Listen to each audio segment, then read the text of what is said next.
Mitch McConnell, the GOP.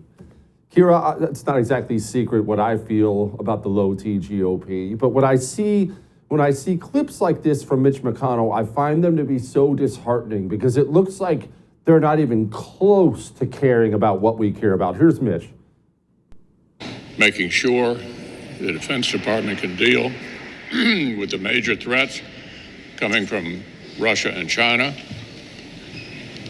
providing assistance for the Ukrainians to defeat the Russians. That's the number one priority for the United States right now, according to most Republicans. That's sort of how we see the challenges confronting the country at the moment. Kira, have you talked to a single Republican whose number one priority is Ukraine? Not a single one. In fact, I've only talked to Republicans who have said that should be our last priority.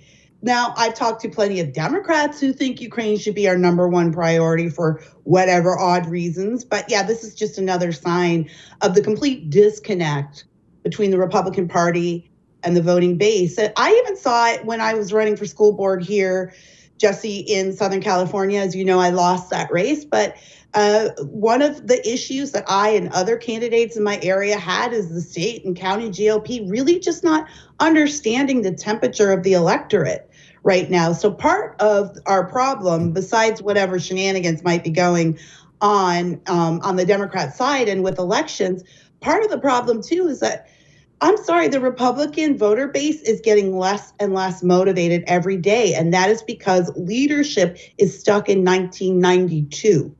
And I don't know if I don't have to remind you that we are coming up on 2023. It is a completely different landscape, even from 3 years ago.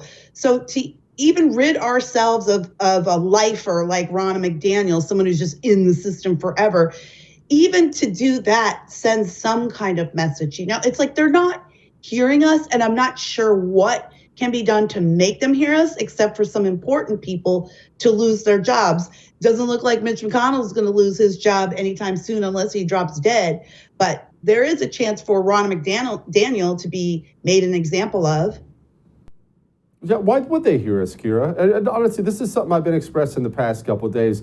Why would these losers like Mitch McConnell ever change their ways when every single time there was a Republican primary, Mitch McConnell is going to get 70+% of the primary vote in his state? My own state, Texas. Weapons grade loser John Cornyn is a senator. He's been a senator for 20 years, been a loser for 20 years, over 70% of the vote. Over and over and over and over again, these Republican primary voters go out and vote these losers back in. Of course they're not worried.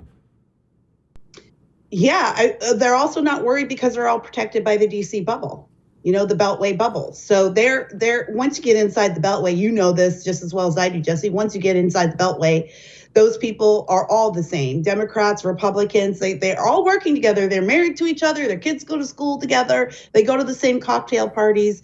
We really aren't looking at Republicans versus Democrats or left versus right now at this moment in history. We're looking at voters versus the political class. I don't know what the answer is to get voters to wake up or pay attention. Sure, Mitch McConnell is going to win that race by with the 70% margin, but also what's the voter turnout for primaries? I mean, here in California, the primary race has got 18% of the voter base. So again, circling back to Ronna McDaniel, you know, this is a leadership problem as well.